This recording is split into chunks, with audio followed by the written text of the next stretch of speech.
Hey guys, Rachel Gravenoffer here with Cosmetics and Toiletries, coming to you with our latest update, This Week in C&T / Consumer Pulse Report. It's getting kind of late in the day, I apologize, but I still wanted to get this over to you before the weekend. So let's take a quick look, starting with Google Trends. I took a look within the past 1 week. This was a search based on, I want to say skincare. Yeah, skincare. And this was under the beauty and fitness header. So looking at that, the Point of View brand came up in a couple places, up 400% in searches, and that's actually the first 3 here in the list. So I went to dig a little bit to see a little more about Point of Beauty. And this came up as the TikTok star, Michaela Nogueira, if I said that right, started a brand just this February, I think it was. And this is a product line that's really focused on prepping the skin for the addition of makeup. So, and it's obviously under the skincare search, so that's probably why it came up that way. But just to look a little bit more at the products, you could see that they're, pretty straightforward. I don't know if there's anything worth highlighting right here. Drip It. We have different POV on skin prep, repair it. Yeah. So I'm not quite sure if it's the simplicity of it, but this is a brand that is trending right now on Google. Then I took a look at exploding topics. Let's see here. Under beauty, we talked about edge control last week, PDRN mask, the sperm. We talked about that. There was another one here that stood out to me. Here, where did it go?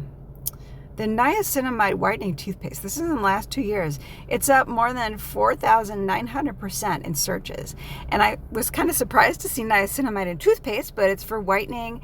It's also for tooth and gum health, so I guess maybe it makes sense there. But I just thought it was sort of an interesting twist on the skinification of oral care. I wanted to highlight that. And then there was another one, I thought, oh yeah, lash clusters. We've seen a lot of interest in false eyelashes over recent years, and lash clusters is up 900% in the searches in the last 2 years per exploding topics. And this is more those little tiny pieces of lash clusters that go on, and they look a little bit more natural when you apply them instead of like a whole strip of false eyelashes. So that is growing in interest as well. And then a quick look at what we've been up to at C&T this week. We have a new podcast coming out from CLR Berlin. They did a really interesting study looking at the first impressions that I think 9th graders had when they showed them pictures of someone who used a product before and after, and just said, which one do you like better? And so the side that was treated, the pictures that were treated with the microalgae product, they were all preferred, and that was, I think, 75% of the time, just based on first impressions. So I thought that was sort of interesting, worth calling out.